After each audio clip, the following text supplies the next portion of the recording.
I have fears when people hear my story. Reggie, come here for a second. Because it's every person's worst nightmare. I don't deserve to have lost 3 children.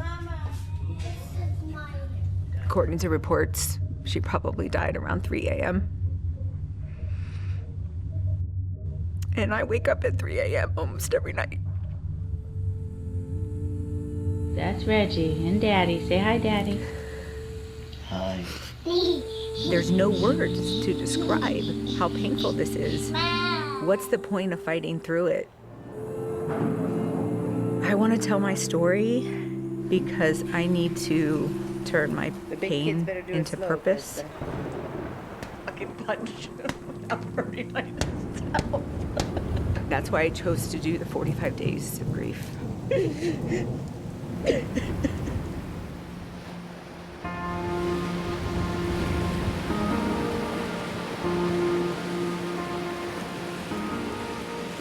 We grew up in South Florida. We really grew up in community. So my mother and father, even though they divorced, they lived next door to each other. I built a house right next to my mother, and so here we were 3 houses deep on, about 5.5, 7 acres of land in South Florida.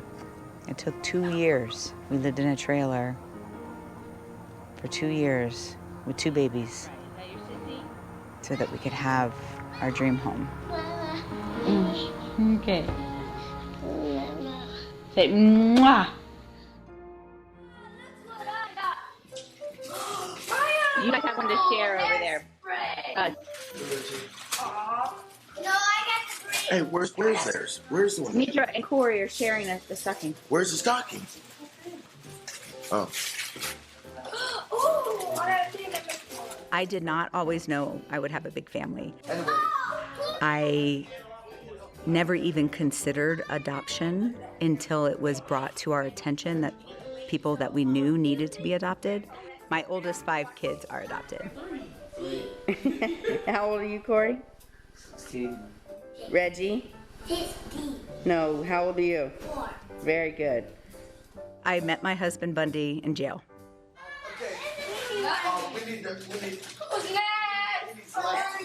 We always tell that story and kind of pause.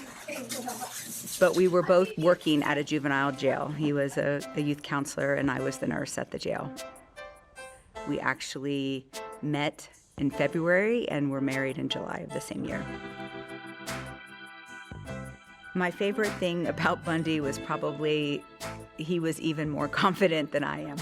Very outgoing, life of the party, center of attention, immediately connected on a solid level of what we wanted in life. Bundy is a special education teacher and football coach at the local high school. My husband is a natural on the football field, and he tried to raise his kids like that. It doesn't work. I have 7 children. Nidra is fiercely independent. Corey is the peacemaker. Johnny is quiet but protective.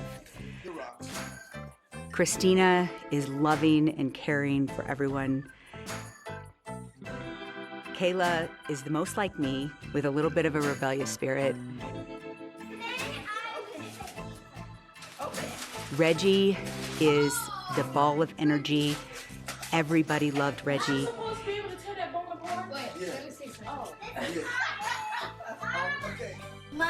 I go to Maya. Say it again.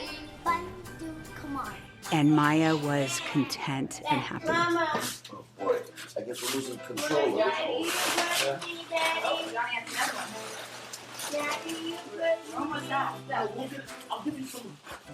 I'll give you lessons. I remember we couldn't get through a Christmas without Reggie having a seizure. We could not.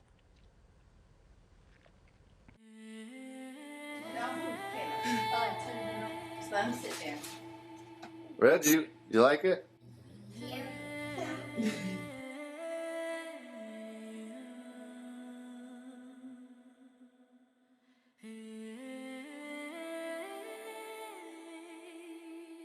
matter how hard I tried, I didn't get the happy ending.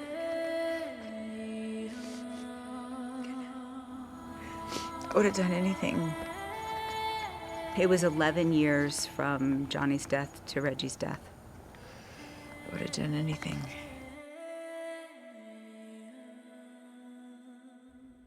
I promised myself and for purpose that I would do this publicly, that I would grieve publicly.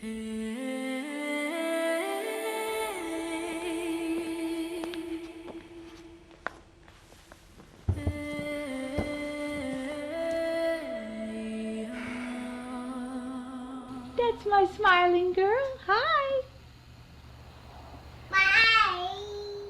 We had already adopted Nidra and Corey, and they were the most grateful, easy children to adopt. And then we thought, let's adopt one more.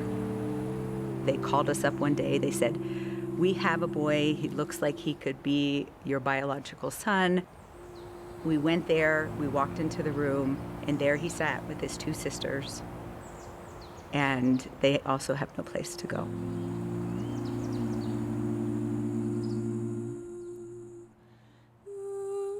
I felt called, like, I can do this, we're prepared for this. My husband has a doctorate in special education. I'm a psychiatric nurse practitioner, but that was a little bit of arrogance, actually. We had no idea what we were doing. Jesus, who got the scooper? Who has the scooper? Johnny was quiet, I need a scooper. but there was a peace about him. And Johnny was the easiest, the quietest, content, never got in trouble. But he didn't really like things like hugs. No, you have brown right there. No, I went like this. I went like this. And so one of our family stories is Christina, the loving one, wants to touch everybody, hug everybody. She wanted to hug Johnny several times a day, and it was very annoying to him, and he did not want to be touched so often. And so we had to make a family rule that, Johnny, you have to give her one hug a day, and Christina, you cannot ask for more than one hug.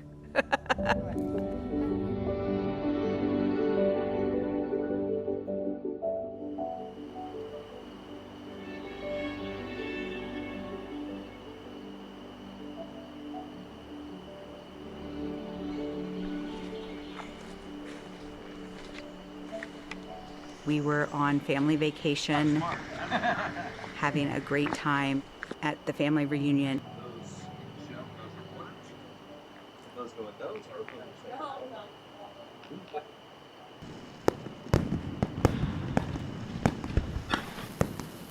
Johnny thought that he could swim. He was a city boy, could swim in a pool. Bobby, my water is scared, all right?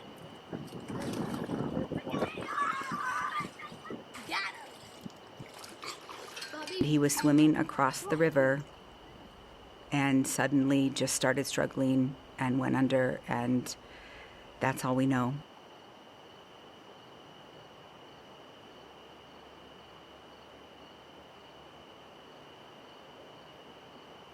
Johnny was 13 years old when he drowned. He passed 14 months after we adopted him.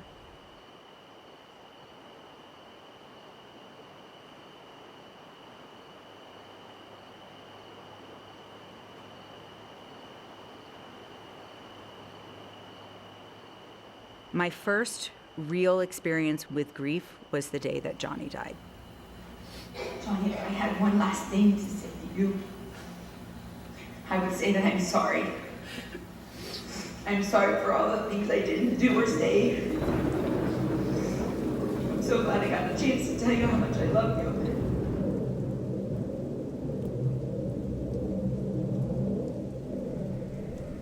You can come as many times in the day as you want to, and you'll never have a problem coming back away from the vacation.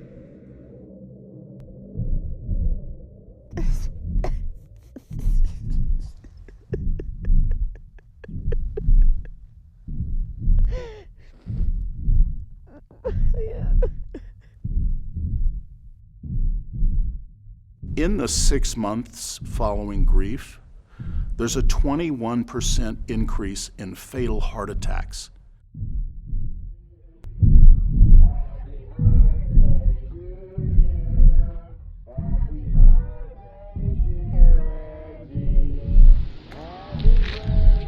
Good boy. Push her from the seat. Push her from the seat. There you go. Yay, sissy. Yay, easy.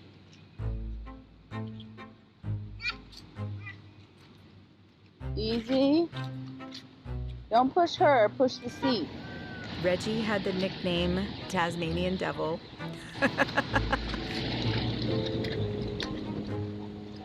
If you don't know this character, he was, constantly moving and breaking things around him. Reggie was a bull in a china shop. He just was so destructive, but not in a bad way, in a funny way. My dad was telling a story about how he had spent hours putting up this big elaborate Christmas tree, and then Reggie comes in the house and it's literally tipped over within a couple of minutes. Reggie had irrepressible energy. I remember we were bouncing on the trampoline. I must have been in my mid-20s. I couldn't beat him. I was the one who had to get off and go in. I was like, I can't do this, I've got a headache. A ball of fire. If I had to describe Reggie, it would be just a ball of fire, a ball of energy. He was a happy kid, never was still. Reggie broke several TVs, took a golf club to his sister's head on accident, but just not aware of his environment. He was not evil, but he did not stop. He was constantly moving. Yeah, he never stopped moving. Never was still. Irrepressible energy. He was not evil, but he did not stop. He was constantly moving. He never stopped. Never was still. Irrepressible energy. He was constantly Never was still. Never stopped. Irrepressible energy. He was constantly moving. Never stopped. Never was still. Tasmanian Devil. Never stopped. Tasmanian Devil. Never was still. Tasmanian Devil. Never was still.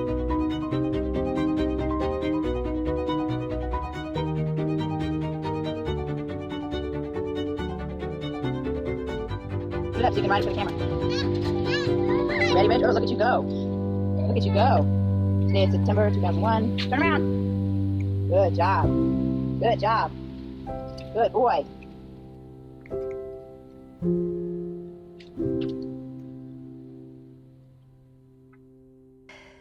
There was a gut fear of Reggie dying on a regular basis. Ever since his first seizure, his seizures would last more than 3 minutes. He would stop breathing. He would need intervention. Reggie, come here for a second. There was even one time during a seizure, his seizure was so intense that his femur, the strongest bone in your body, snapped in half. Always this fear. Where's Reggie? What's happening with Reggie? Oh my God, he's having a seizure. It was always an emergency. Each year, you can see these pictures where he's just a little less vibrant and energetic and a little less able to do things. And towards the end, he was confined to a wheelchair. He couldn't walk anymore. He was being fed in a G-tube. But he would still smile. You did it! Hey, man. Big guy. Big guy. You did. You did, mister. As a mother, I was like, this is not gonna happen. We're gonna fight. And he's not gonna die. Moving from South Florida to Colorado was one of the hardest things I've ever done.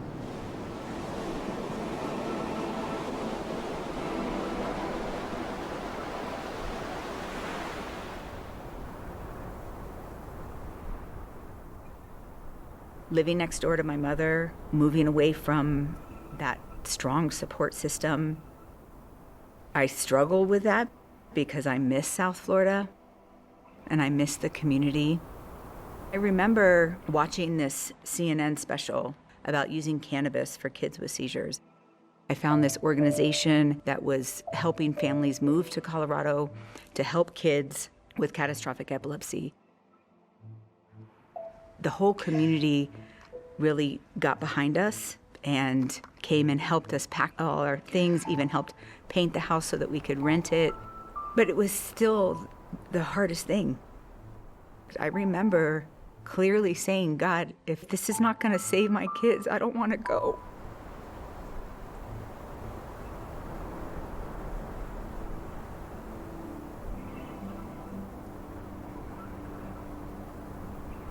So I'm back at the damn punching bag, and I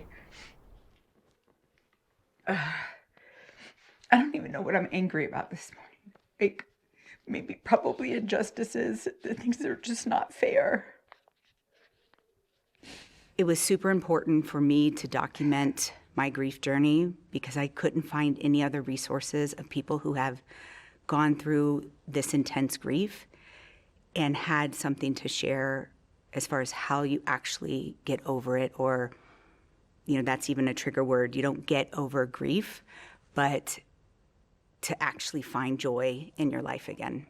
Addressing grief is very difficult because you are afraid that you will never get out of it again.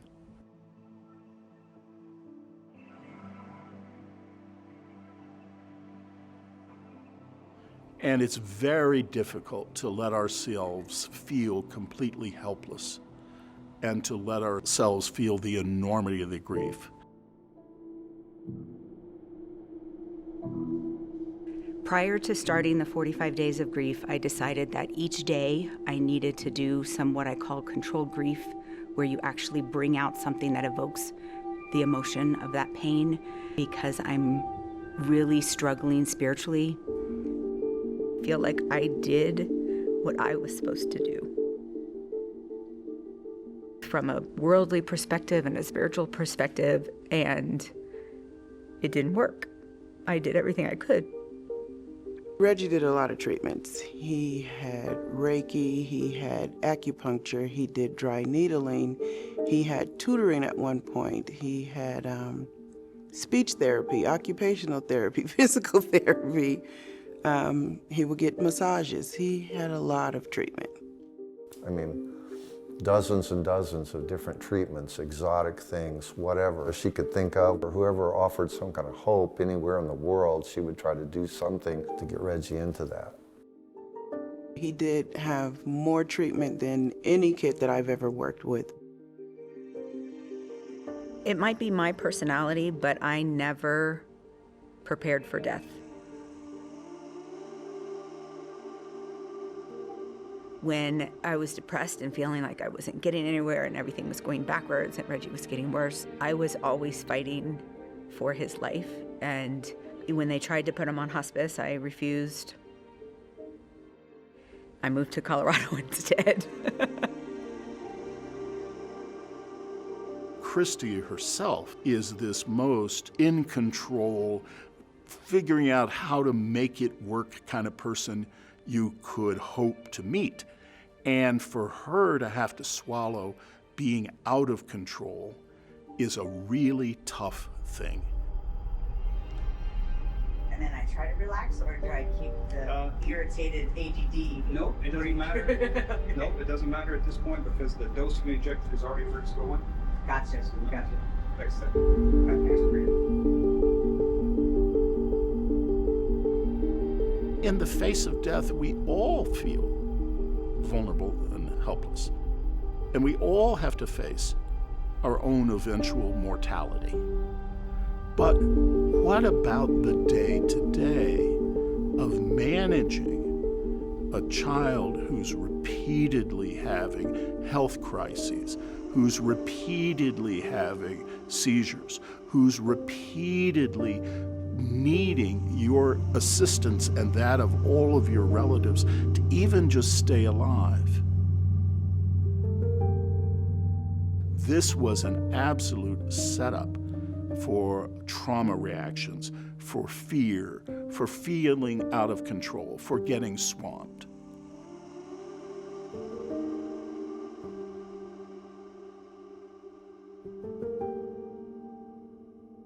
in her case, what we saw was not just something that looks like grief and or depression, but something that looks like strong activation of the fear circuits, which is more like PTSD.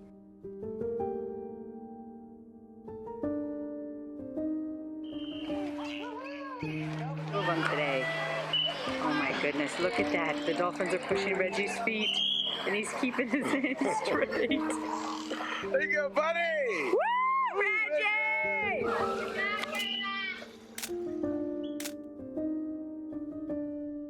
I feel guilty about this, but my prayer was, God, just stop him from suffering. Just let's not let him suffer anymore. He suffered enough. And he did. Incredible.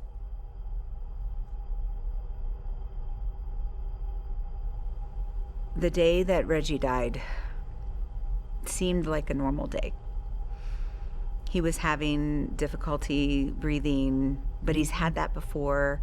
And when I'm having my bad moments, I beat myself up like I should have taken him to the ER, But it got to a point where I was using the pulse ox to check his oxygen, and even with oxygen on, he was low.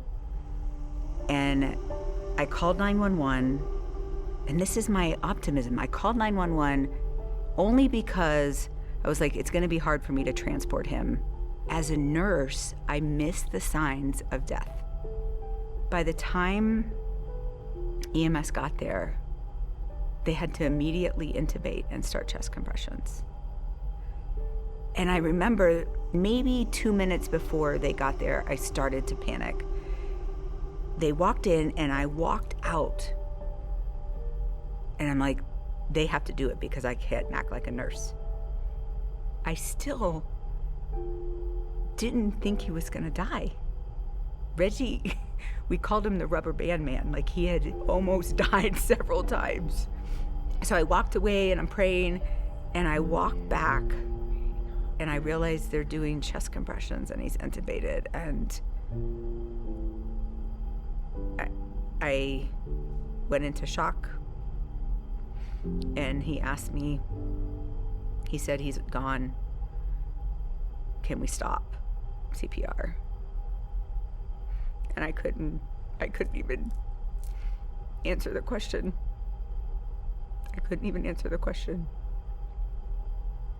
Just in shock, like it actually happened. My biggest fear actually happened.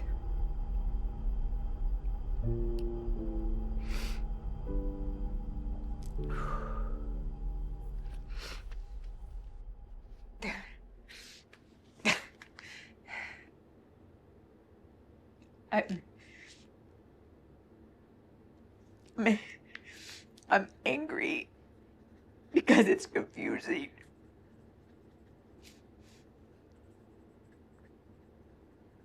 And people want to tell me that God is simple. God is not simple. I'm angry and it hurts.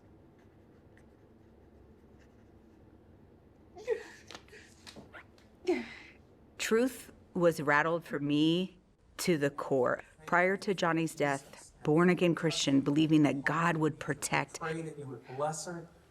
I adopted this 3-child sibling group and 2 others, and I told them that you are now safe. And then they lose their brother.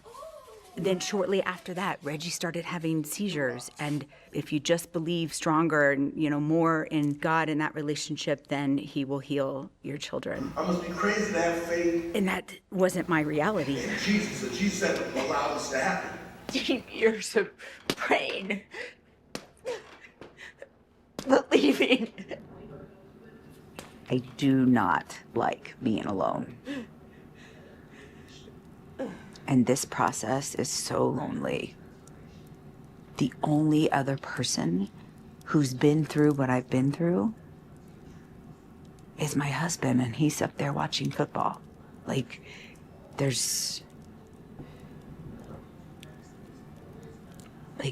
alone. I'm angry that I'm alone. In this process, I had to find my truth. It's not necessarily what specifically I was taught, but more of a genuine relationship spiritually for me. I read a lot of self-help books. I think it's part of the process. And one of the things that I hear often is people saying, your pain will pass, your circumstances will pass, just keep moving forward. And I don't think that's true of the grief that I'm experiencing, that it will not pass.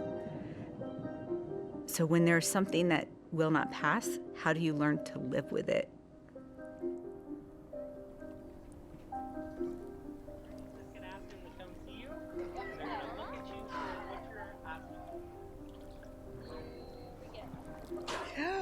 You are my sunshine, my only sunshine.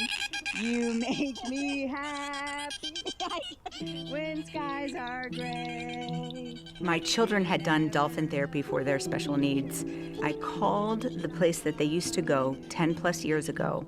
The same therapist answered the phone. And he's like, oh yes, I remember Reggie. Everybody remembers Reggie. And we're gonna get you in. So I went down there and was able to swim with the same dolphins that Reggie had swam with. Oh my gosh, look at him. Look at Reggie holding on to the dolphins.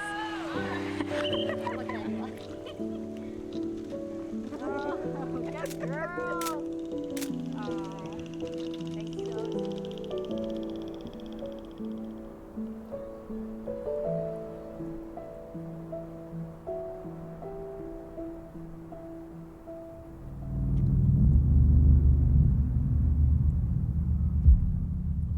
The day that we found the diagnosis of Reggie, he had gone to the geneticist, and I had actually sent my husband to go to the appointment because I was busy and I thought that it was going to be normal. I did not think that there was something genetically wrong with my son. The doctor called me up on the phone and she said, it's DRPLA. I'm immediately typing. She says the word dentropapillonian atrophy. I can't even spell that, but I'm Googling, and the first thing that I see is that it's autosomal dominant. And as a medical professional, I knew that that meant my husband or me had DRPLA, and that my other biological child had a 50% chance. Whereas someone else, they would have just skimmed over that and they would have had time to be taught that and process that.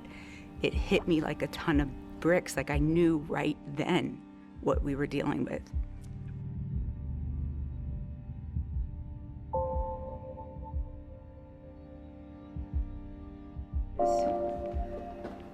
Coming down the stairs,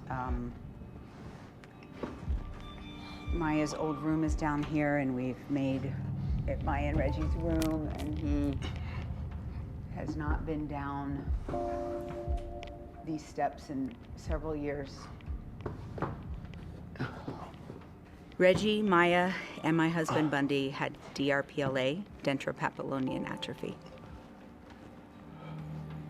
My husband got it from one of his parents, and then each generation it gets significantly worse.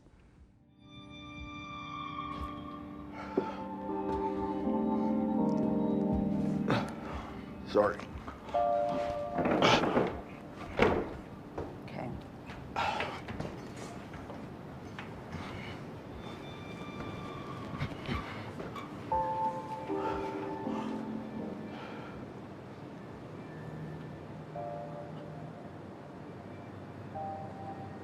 A short 5 years after Reggie passed, I think I was just starting to feel comfortable in my grief of Reggie, and Maya suddenly died in her sleep.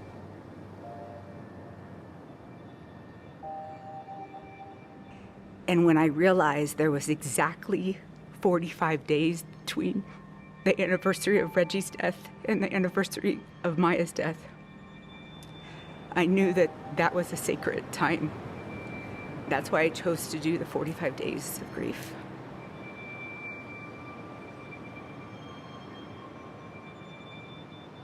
The day Maya died was horrible.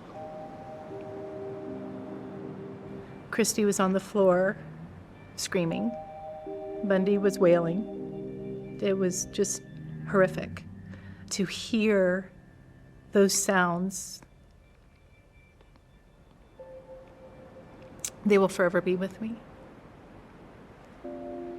With Maya, it just felt like it was a complete surprise.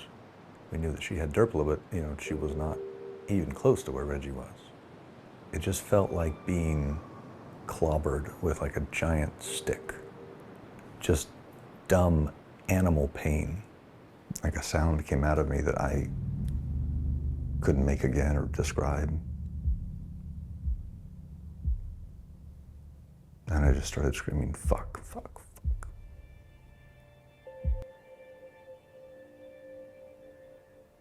For me, suicidality is a feeling of like when we say that there's no words to describe the pain.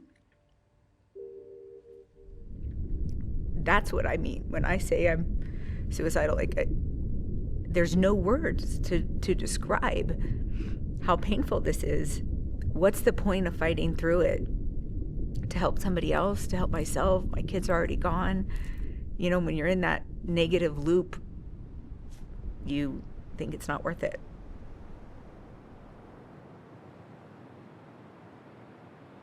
I don't understand how a God that loves me could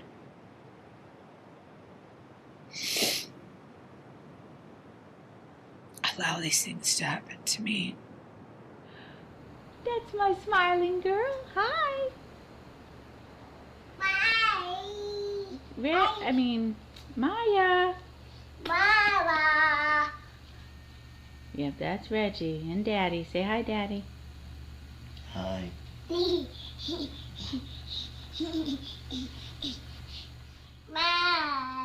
Maya, that's right. Is that your sissy?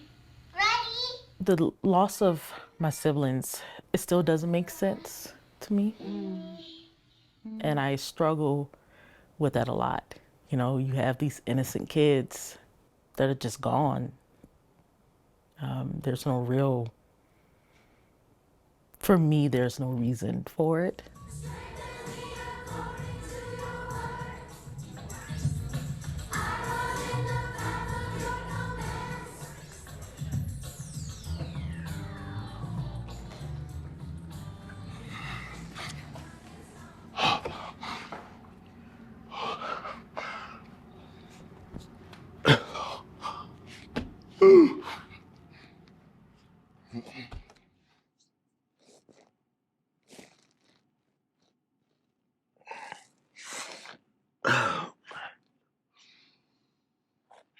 Ooh.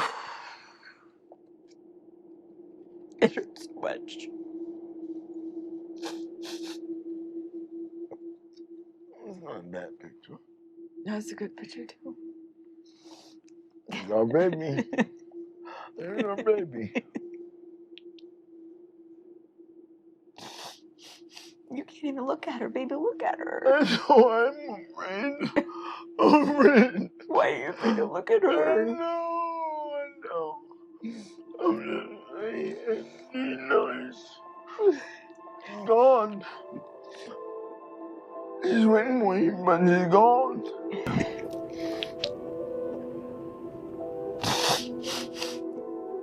I was like in fight or flight for 15 years. like if I was smart enough, I would have found something to treat them.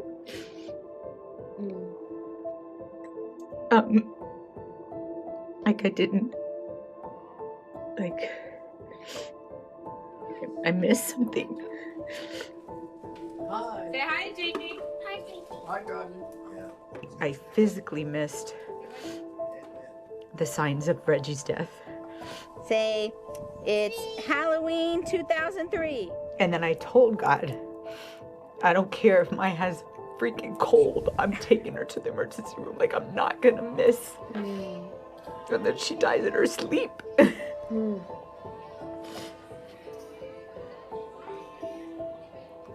There was nothing to miss except I should have been sleeping next to her.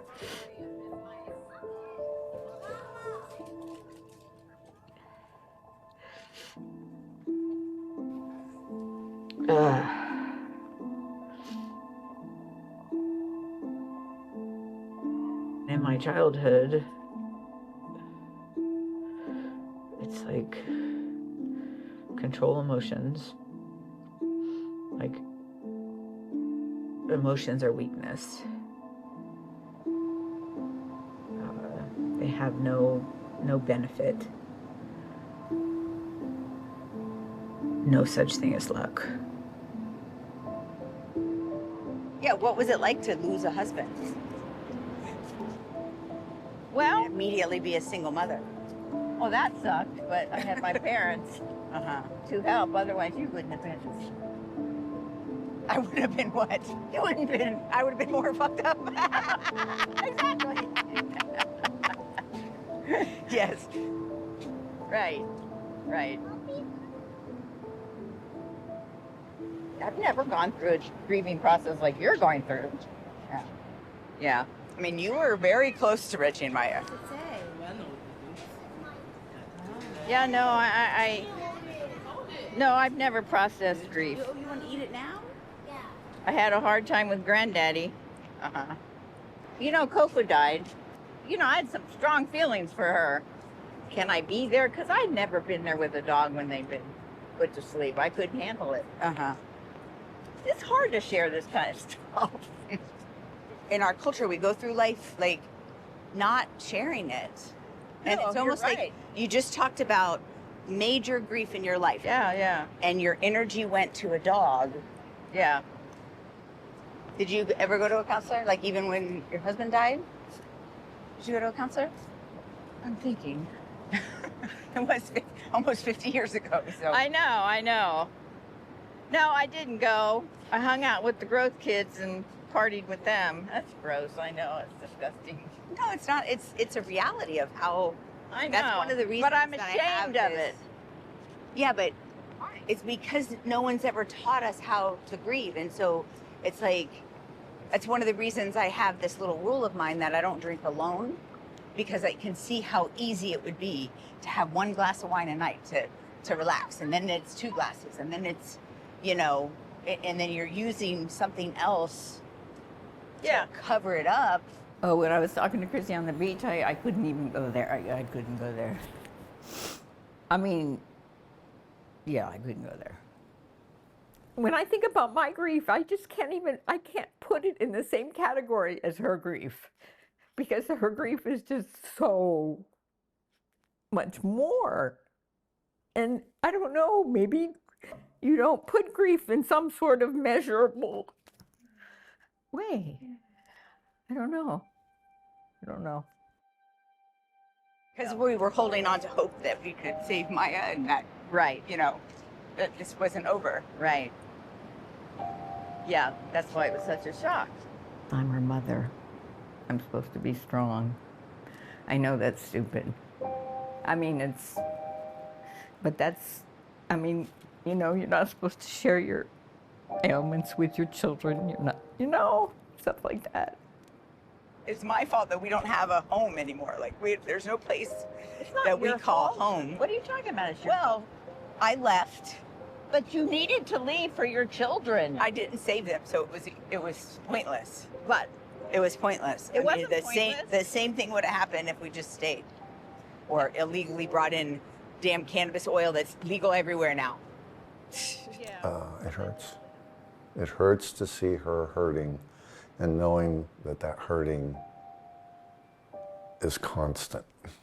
That's what hurts. It's like, okay, this isn't going away after a year, 2 years, 3 years. It's with her all the time, and you know, even through the laughter and the joy and all the other things that she's experiencing, the hurt is always there. And it's a hurt nobody can take away. So you like to, but you can't.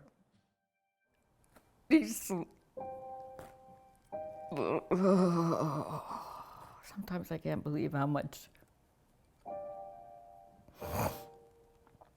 Death.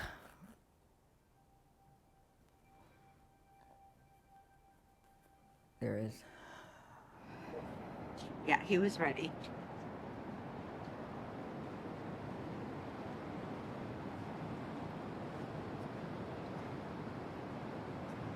But Maya thought we had a long time with her.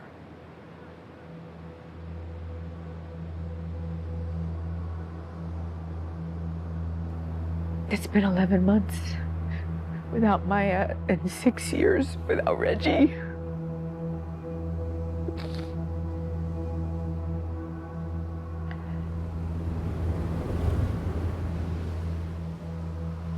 Knowing that Bundy is likely going to die of Derpla, I mean, it's unthinkable at the end of this, which is already unthinkable. And this anticipatory uncomfortableness about my husband and his DRPLA progression. I just have to sit in my reality. I've never truly been present. I don't even know. I think I worry about that final straw for her. And the fear of when no one's around, what's gonna happen for her.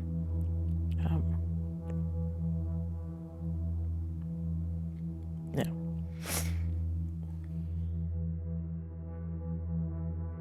I do believe in life or a continuance of our soul, and that there is a God, and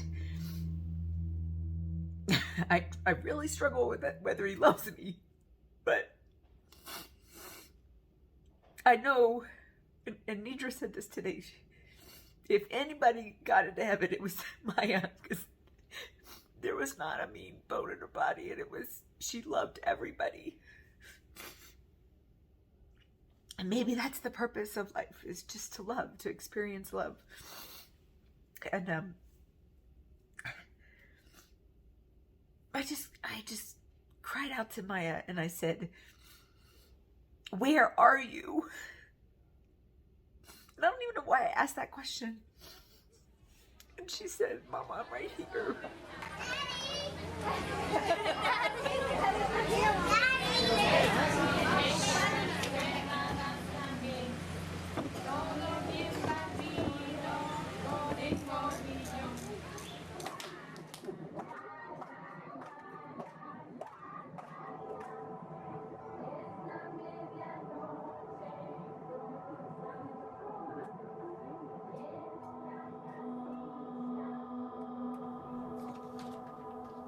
And these are representing the losses that are associated with those traumas. All right, let's get the IV done real quick.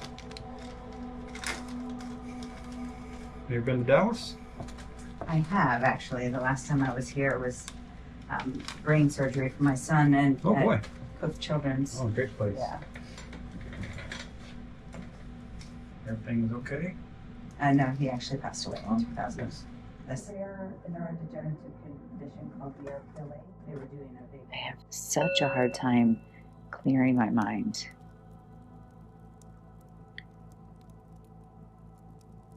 Maya feels the closest. And often when I call on her, I hear her say, "I'm right here, Mommy." Why is that not enough for me to hear you? I hear you.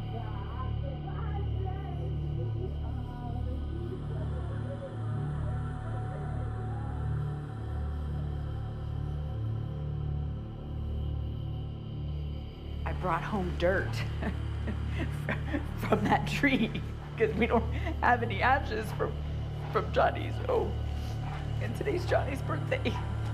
So some of Johnny's ashes are in this dirt.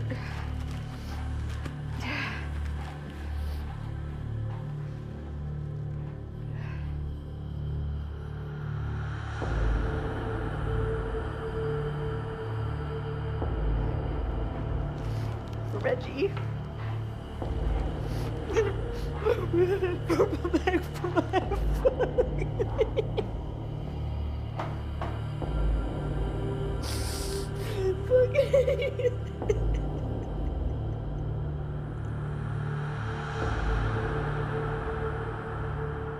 I was taught that emotions cannot be trusted. They're not facts, they're just information. They're not facts, information.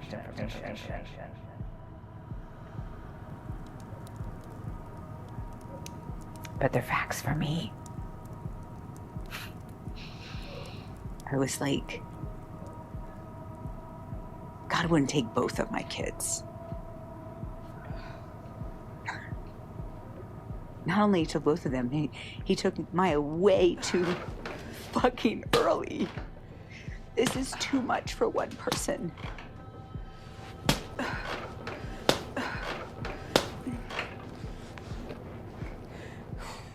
The morning that Maya died, I woke up at 6 o'clock like normal. I walked into her room.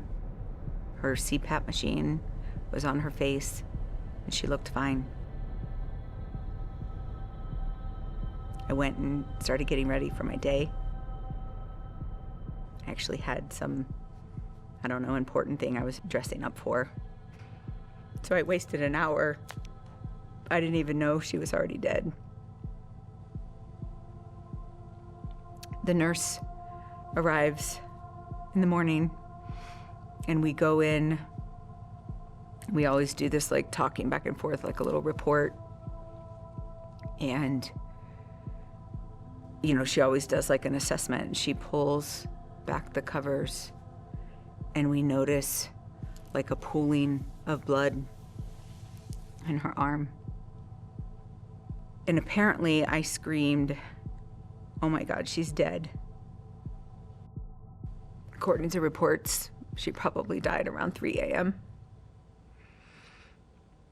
And I wake up at 3 a.m. almost every night.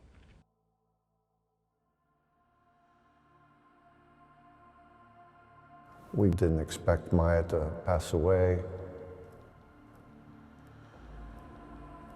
That was actually harder. Maya, what are you doing? I don't know. Are you driving on the beach? When she wasn't seizing or sick, she was very bubbly, she was very joyous.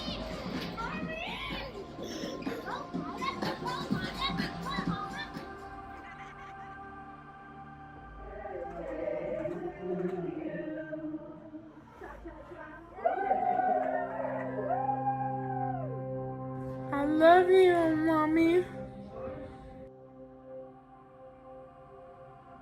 That's what grief is. You're missing what's not there and you feel should be there.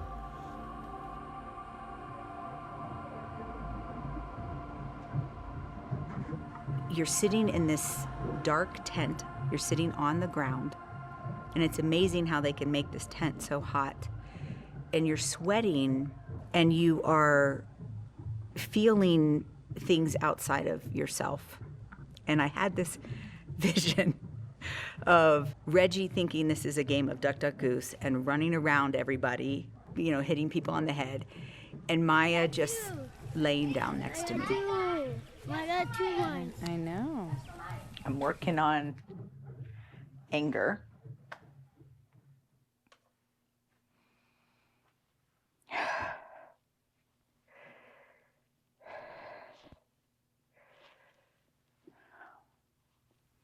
This girl didn't care if she wanted it.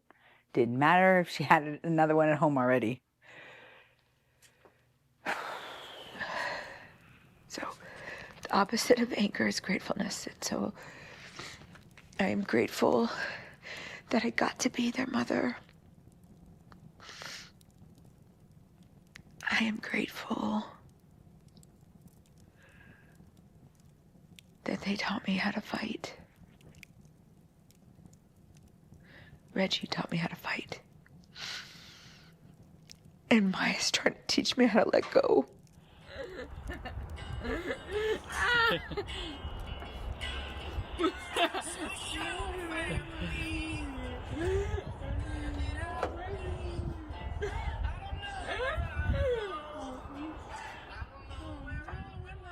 She reminds me often that, I'm right here, Mommy, is what I hear Right. a lot. And she's really there to help Bundy. Were you guys close? Well, she's my baby girl, so. Yep, she's here to help you. I don't want to hurt anybody on earth, but your children need you. You're a rock to them. Bundy, tell me about teaching. Well, I taught high school. I just loved it. Your next journey is going to be teaching. Bundy, I can tell you that you will be touching other souls on this plane when you pass, because your journey's not done. That would be a dream for him, because that's what he's always wanted, to touch people's lives and to... Yeah. And that's what your journey is.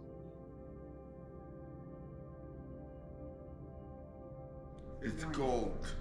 It's getting cold.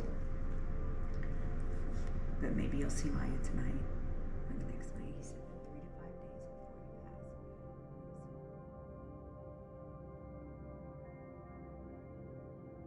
passes. It's hard to weed out what is the PTSD versus what is truly physical right now. I'm waking up apparently 185 times a night.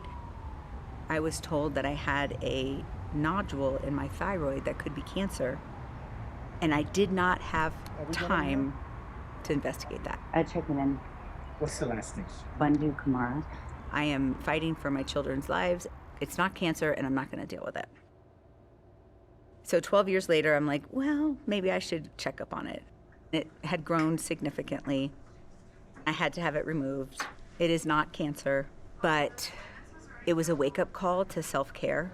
Self-care is not just about your nails done and massages. It's about, like, when the doctor tells you to follow up on something, you might want to follow up on it.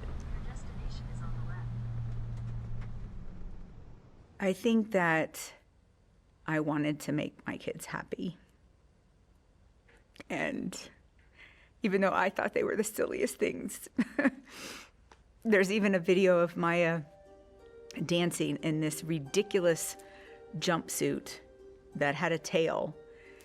And I think stuff like that is a waste of money. I'm a practical person, and it brought her so much joy.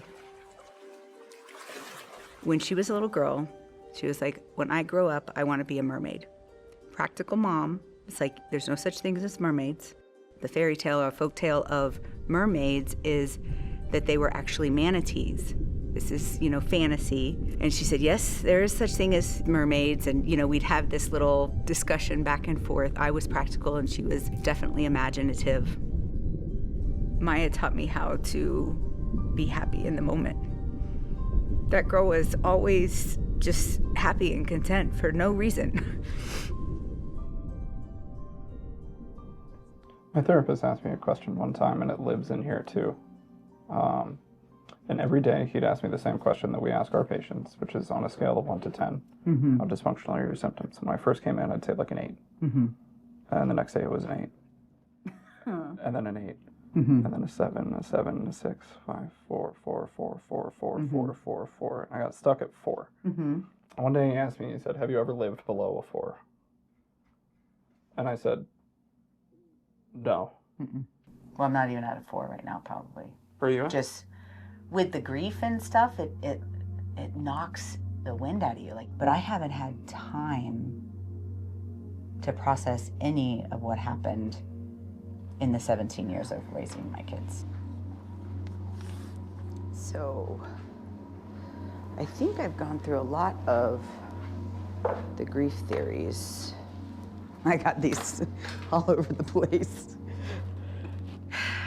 I tried a lot of modalities throughout the 45 days of grief, and it wasn't super intentional. It was more like desperation, like something has to to click for me. Something has to resonate for me. I would do different types of meditation from different, cultural and religious backgrounds. I was literally grasping at straws to find something that would help me move the pain out of my body. Let me just talk about what hypnosis is. Hypnosis is selective attention on certain things so that your mind doesn't pay attention to other things. Right? But because if there's two of you, it might be that I won't have time to do that. It will be mostly spirit.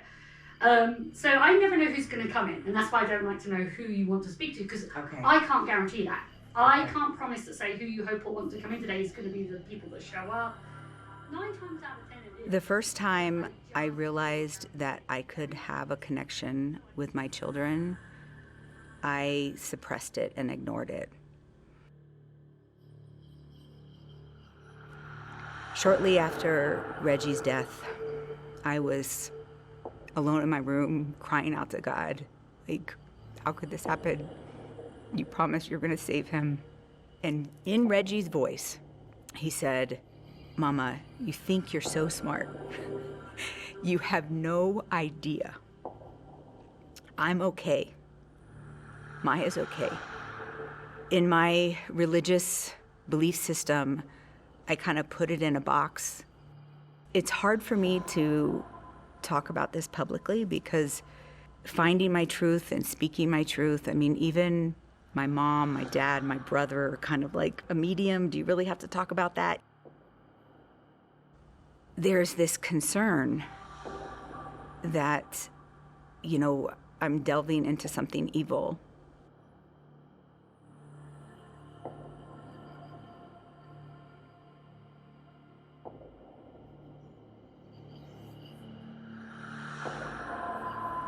I don't want to get into doctrinal arguments. I am a mother who has just lost her 3rd child.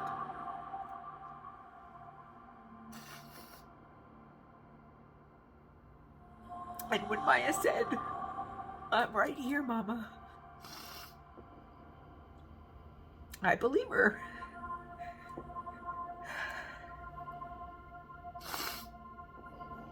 She can still love me. And I can still love her.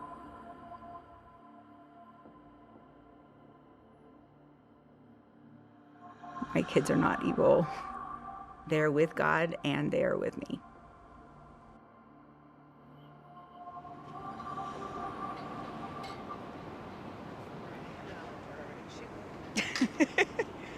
Getting me breaking the rules. The rules, not the law.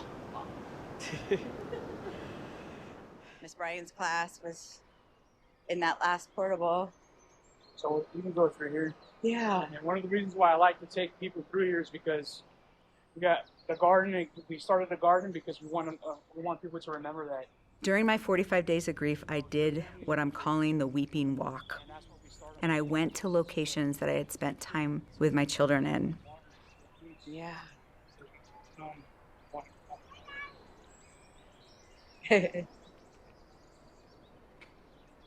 Maya loved flowers. Yeah. I think they are. This was Maya's classroom. And Reggie was back here at that time, a couple years before.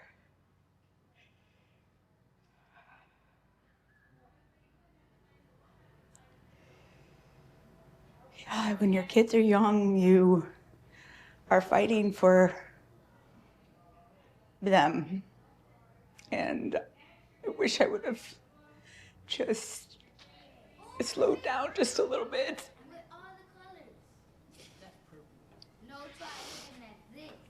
I wish I would have slowed down just a little bit.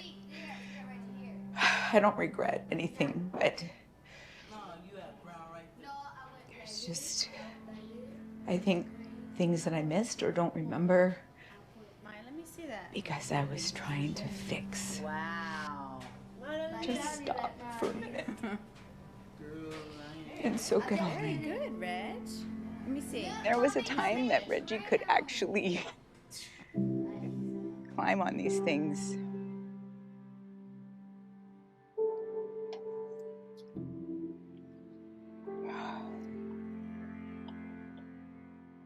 I don't even think I could hold myself up.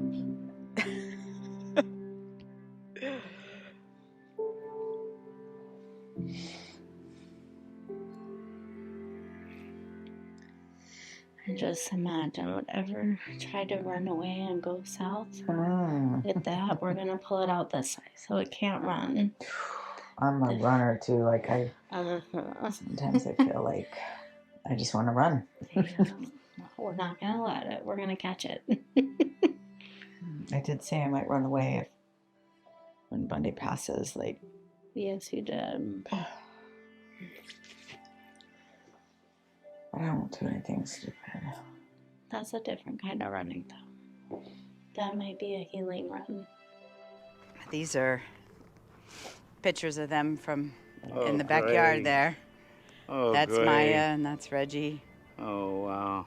God bless him. And this is right here in that front door. Mm-hmm. Oh, Lord Jesus. And they're, what, maybe 7 and 8 there? I can't imagine what you've been going through. Woo! Just imagine. I couldn't Can go I through it. can I move You can do whatever you want here, Mama. There's no problem here. I got you. You want me to clean it for you? Oh. Let me get a broom. Okay. Get it back. Oh. You can barely see it, but the house was finished on 10/19/01. Maya, Reggie, and this is their handprints. I don't know if you can see it. It's very faint. They couldn't write yet. They were like 1 and 2 years, no, like 2 and 3 years old. Oh.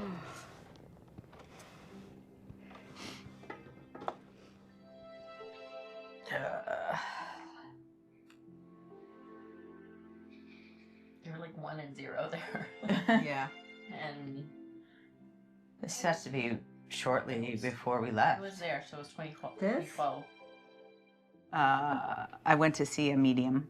Oh. I've actually seen 2, one with Bundy and one with Jada. Yeah. And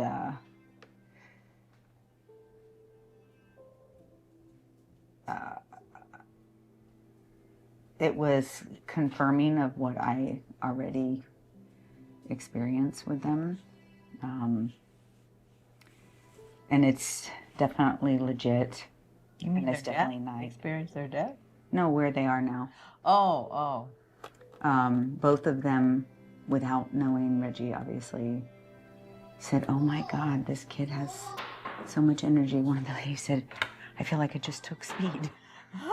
As she was describing Reggie trying to communicate. And Reggie, look at me. you know, obviously they are content. But don't be surprised if Maya comes to you. Oh, I won't. Like in a dream? Mm-hmm. She is definitely more interested in being helpful than Reggie. He's just playing. He's just what? Playing. Yeah.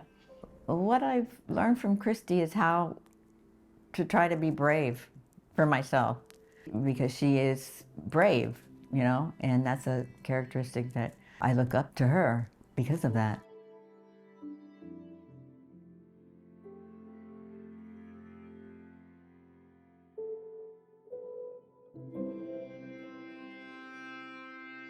I'd like to see her in the future have a kind of peace with everything that's happened in her life, to come to some kind of peace with it, to be proud of the things she's done in dealing with her grief. I don't think she's never going to have complete peace, but she should be able to find some modicum of peace in the future. Oh, I mean, just this whole week, I have felt so loved. Like, I mean, you know your family loves you, but to do what they did and to say what they said, and then, you're wrapped up in your own grief, and other people are grieving, but to hear and feel and see their pain was just like another thing, like just another thing to process.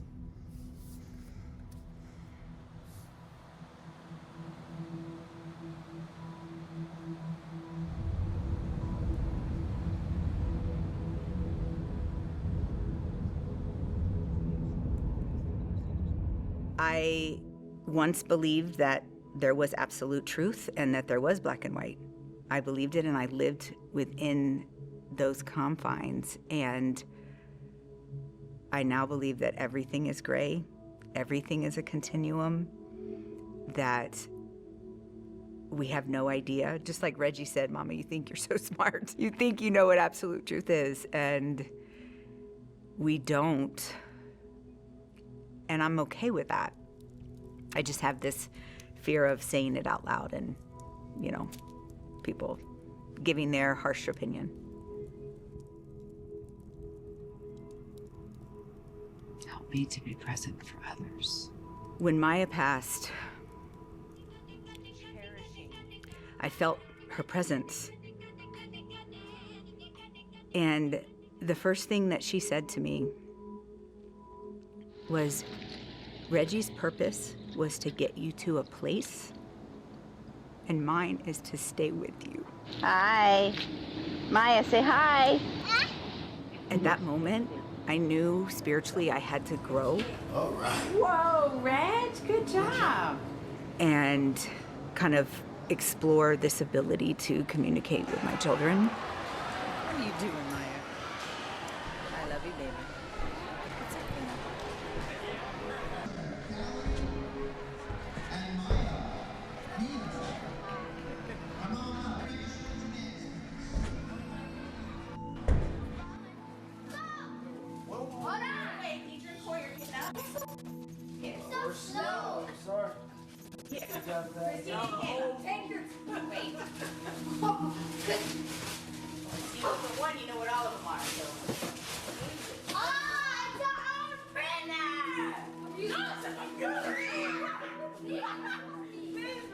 Really feeling heavy today.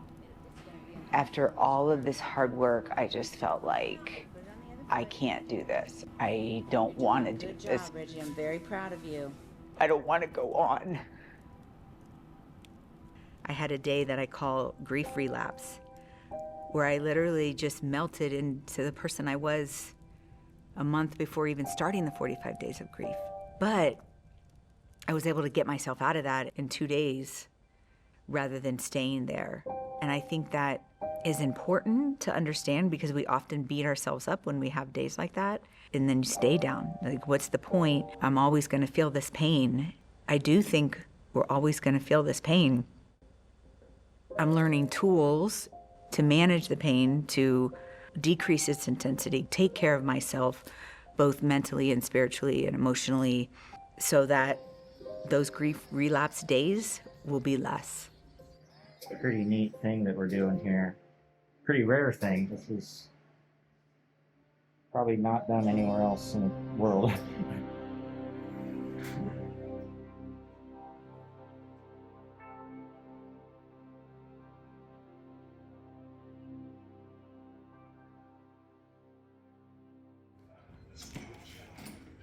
Hey, Dad. Stop. How are you? Fine. How are you? I'm good. How are you? What have you been up to? My dad was my history teacher. I didn't really have a great upbringing, and when things fell apart with my biological family, I was kicked out of the home. Once he got wind of that, he met with my mom. They talked and decided to allow me to move in. That's That's exactly what I mean. That's what your life is worth. What are you doing here? I'm playing in my first JV game in college, and wearing my favorite number, 45. Which I loved, and that's been my favorite number for my whole life. The anticipatory grief for Bundy is very different. I don't think you can win against DRPLA. It's more about respect. He's a really good man. And he has been loyal and faithful, and he has been an excellent father. I can tell you, if he had the opportunity, he would take a bullet for me. Deciding to do the 45 days of grief, I learned two things. One, there is not a comprehensive grief theory for losing a child. It doesn't exist. Two, that losing a child is not normal grief, and those grief theories are never going to be able to put into words what we're experiencing. I knew when Reggie died in 2016 that I had to do something with what I had learned about mental health and cognitive behavioral approaches. Today's day 40. 5 days left. Creating Mentally Strong as a clinic is my protection. My protection that I have to keep working on myself, that I have to show that you can actually heal from grief. I think Cristi's grief actually makes her a better person to be in mental health because she's lived it. Who's better to relate to others, to help others, than someone who has gone through it? So I would never say it's a liability. In fact, you know, she had all these things going on and then she's right back at it the next day. And, you know, she didn't want to take any time off, really. And even this documentary, I've seen her, you know, this grieving was so intense, but she was like talking KPIs one minute and we're talking grief documentary the next and all these different things. And it really can go hand in hand. You don't have to give up on your life, on your dreams, on your goals because something bad has happened. And Cristi is living proof of that. Do not give up on yourself. As parents, we live for our children, which is probably not the healthiest thing. And I think about that sometimes when I'm alone and I'm trying to figure out what to do with my day. And I'm like, you know, I can easily get into that, oh, you know, I lost my children.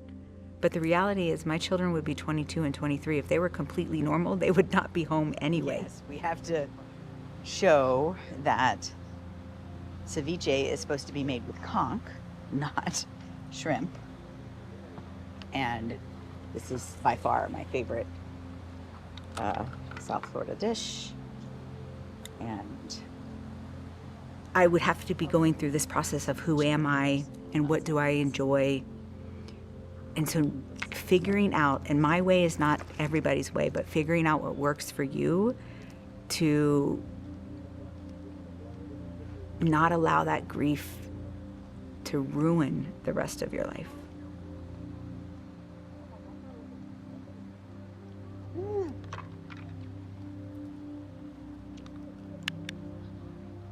See that? What is it? Manatee. Oh my gosh! There's a manatee. As Maya is telling me that she is here.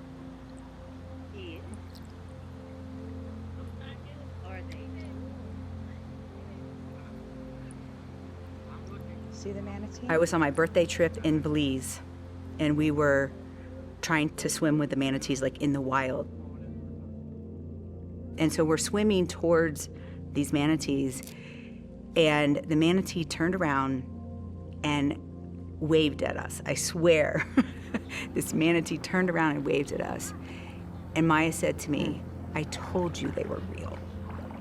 I kind of think that was Maya playing with the manatee. I am rediscovering who I am as a person, not just after grief, but just in the stage of life. People ask me, like, oh, how many kids do you have? I'll say 7, and they're grown and gone. When we saw the medium, one of the questions that I had for Johnny was, did you feel a part of the family? And he said yes, that we changed his life, that he's present. I believe that I can call on him. Reggie is my motor, but Maya is the reminder to find peace.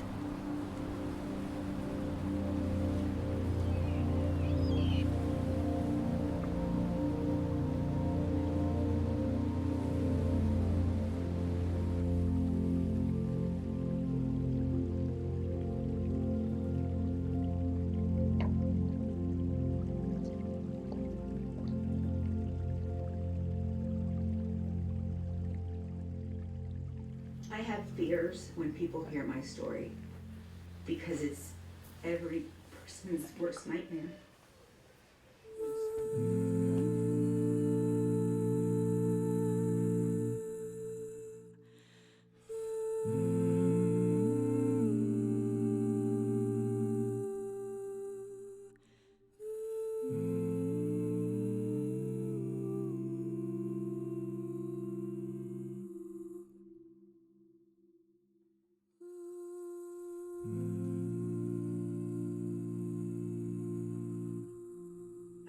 Called, like, I can do this, we're prepared for this. My husband has a doctorate in special education. I'm a psychiatric nurse practitioner, but that was a little bit of arrogance, actually. We had no idea what we were doing.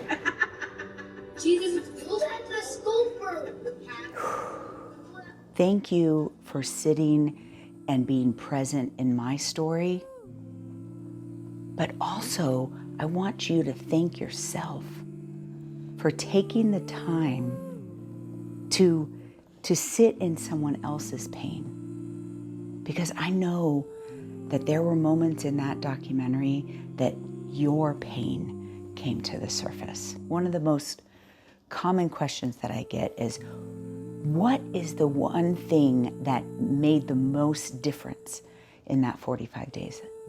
And I can tell you, confronting the grief, confronting the pain, which was being done every single day. I would love to get to know you. There is a link in the description that allows me to ask you some questions and then email you things that I'm doing, both on social media and professionally helping people. We're all on a mentally strong journey. Try to embrace that journey. Your pain can turn into purpose.